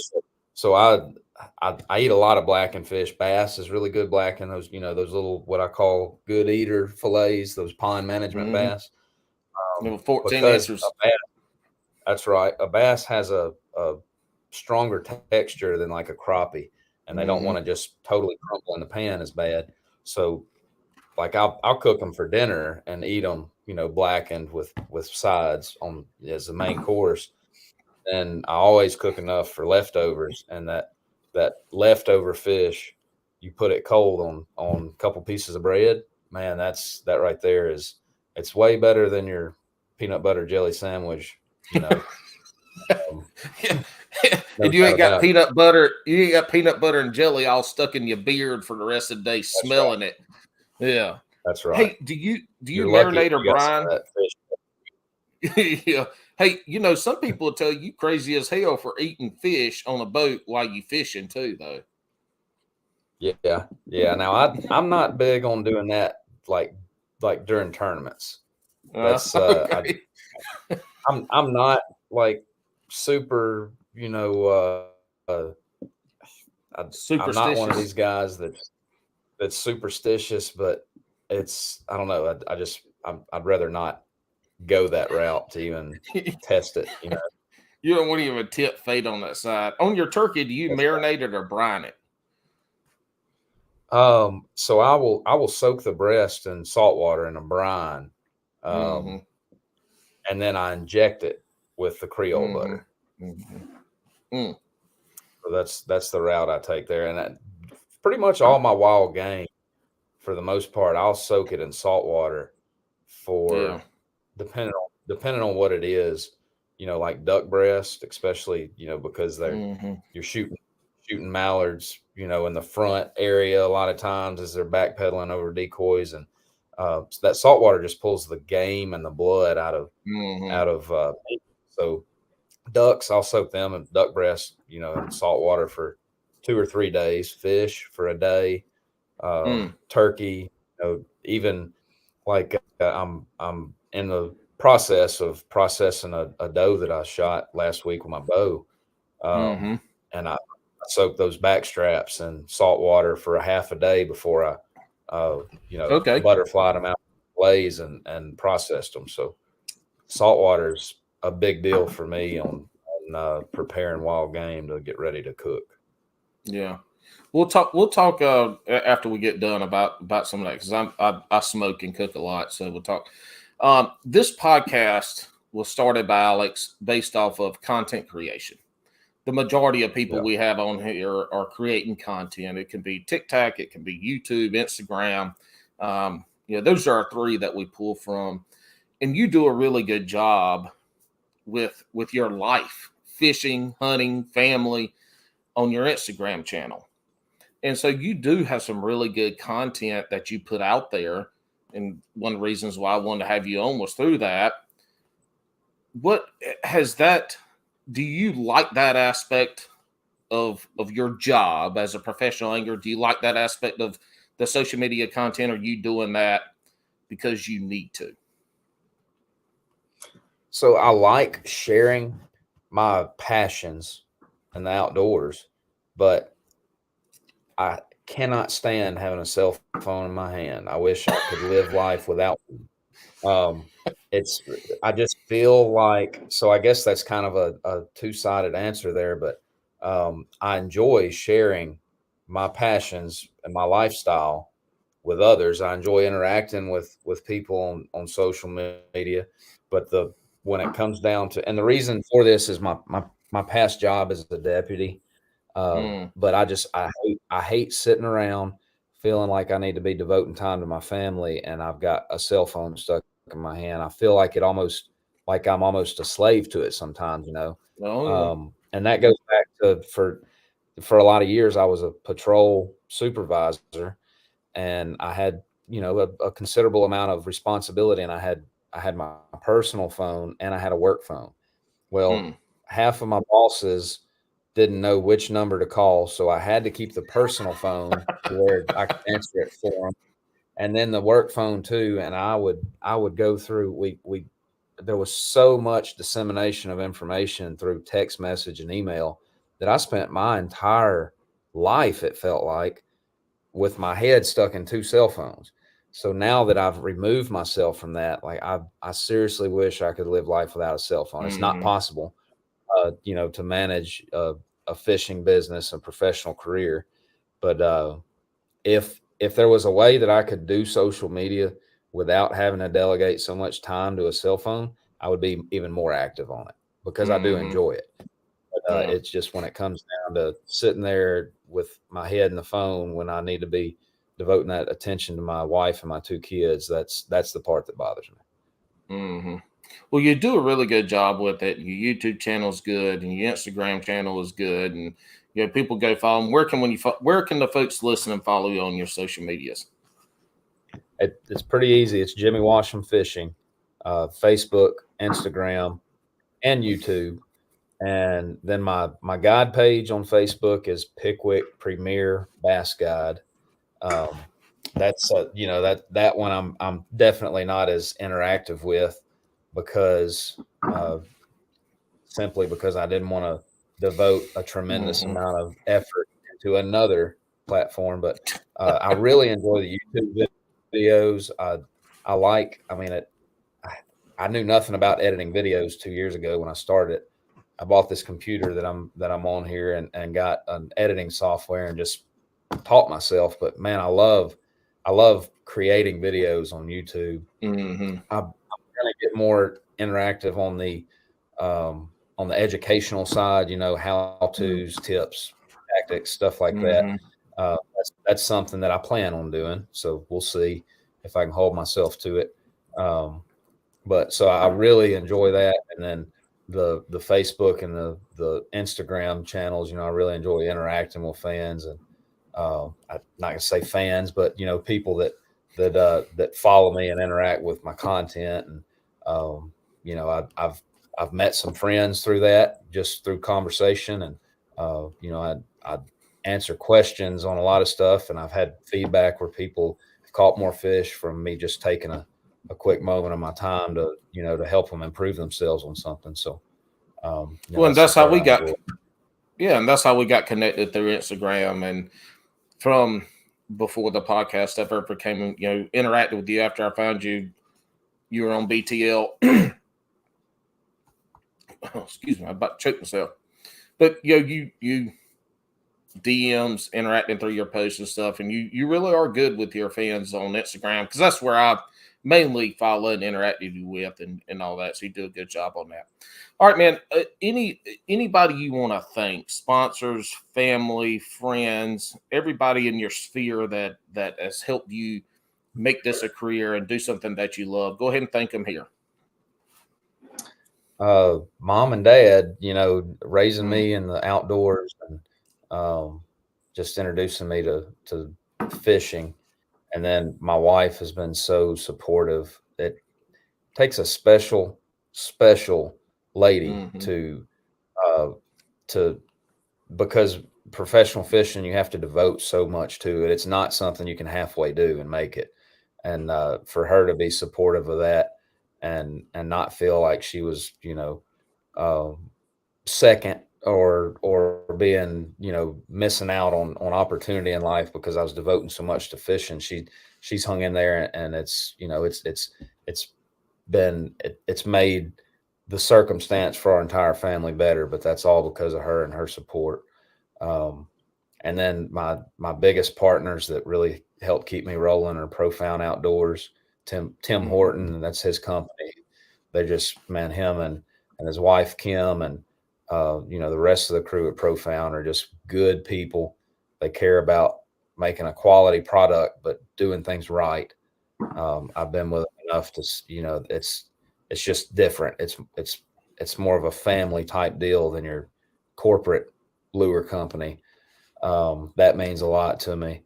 And then Rockfish Gloves, they're a fishing glove that found me after I won the Toyota Series last year because it was like 19 degrees, and I had gotten some samples of their gloves from a guy that I knew, and I had them in my truck, and I was like pulling out every glove that I could possibly find and just like layering them up so I could feel my hands in that tournament. We ended up after that, and man, now I cannot fish without a rockfish glove on. I feel like a wide receiver with receiver's gloves on, and the way that reel sticks in my hand wearing those gloves. So, but they've been a big supporter and a big partner. So big thanks to them. And then Midway Marine in Fulton, Mississippi, wearing the shirt here. Best dealer I've ever dealt with. Some boat dealers just probably have a little more than they can handle on their plate. Midway Marine, it's back to that family type atmosphere, one-on-one. It's just an awesome place to do business with, to buy a boat from. So big thanks to them. And I've got a lot more partners that mean a lot to me. And I'm sure not going to sit here for an hour and thank them all. That, they do a lot for me, and I thank them, and they know who they are. But those three right there really, really keep the ball rolling, keep the boat floating. Nice. Well, Jenny, man, I thank you so much for coming on. This is awesome. I could talk just the professional side of it, just so intriguing to me, and what y'all do and the mindset and all these other things that I could go on for hours upon hours. I thank you for coming on. This is awesome. I really enjoyed it.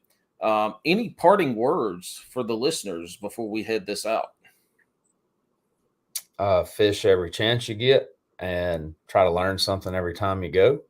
And if you really are committed to wanting to try to, whatever your goals or aspirations are in fishing, if making it as a professional is something that you really, really want to do, you need to kind of have a gut check and make sure that's something you want to do. But man, go head first in it, and don't let anybody tell you can't do it. Stick your neck out, give it all you can possibly give, and then reach deeper and give more, and don't take no for an answer, and it can be done. I had a lot of people tell me that it couldn't, but here we are. It's living proof. You can make a living catching bass. Hell yeah, there we go. Thanks y'all for listening to Bass and Brews podcast. Next week we got our guest lined up. Hopefully everything goes good. That podcast will drop. Alex will be back soon. I'm hoping he's back for the 25th. If not, it'll be shortly the week after that. Thank y'all for listening. We'll see you on the next one. Jimmy, hold on for you. Sign off.